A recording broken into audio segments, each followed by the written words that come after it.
আসসালামু আলাইকুম ওয়া রাহমাতুল্লাহি ওয়া বারাকাতুহু শেখ। ওয়ালাইকুম আসসালাম ওয়া রাহমাতুল্লাহি ওয়া বারাকাতুহু। জি, আসসালামু আলাইকুম ওয়া রাহমাতুল্লাহি ওয়া বারাকাতুহু শেখ, আমি রিয়াদ থেকে বলছি। রিয়াজ থেকে। জি বলেন। শেখ, আমাদের গ্রামে যে মসজিদ আছে, মসজিদটার সাইডে কবরস্থান আছে। তো এমনি তো এখানে ফুরফুরা খুবই ভক্ত মানুষ।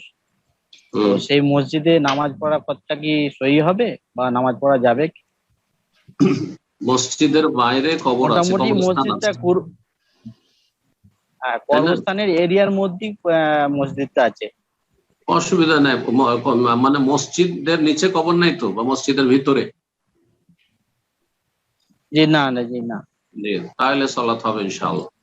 মসজিদের যে বাউন্ডারি বা প্রাচীর আছে বা দেয়াল আছে, বিল্ডিং আছে, তার তার বাইরে ডানে বামে এদিক সেদিক যদি কবর থাকে ইনশাআল্লাহ সালাত হবে। যদিও কিবলার দিকে আপনার মেহরাবের পরে বাইরেও যদি থাকে তবুও এইরকম মসজিদ করা ঠিক নাই, কিন্তু তারপরে বলা যাবে না যে সালাত হবে না, কারণ মসজিদ আপন জায়গায় কোনো কবরের উপর নেই, সুতরাং এমন জায়গাতে সালাত হবে। বাকি থাকলো যে ফুরফুরাদের মধ্যে বড় শিরকিয়াত আছে, সুতরাং ফুরফুরার কোন ইমাম পিছনে সালাত পড়া যায় না। আসলে এইগুলো থেকে সাবধান। জি, তো যথাসাধ্য হয় ওখানে লোকজনকে দাওয়াতের কাজ করে হেদায়েত করেন, আর হেদায়েত হোক, আর তারপরে কোরআন সুন্নাহর অনুসারী সহি আকীদার কমপক্ষে বড় শিরক মুক্ত হোক তার পিছনে সালাত পড়েন। আর না হলে সেখান থেকে হিজরত করেন।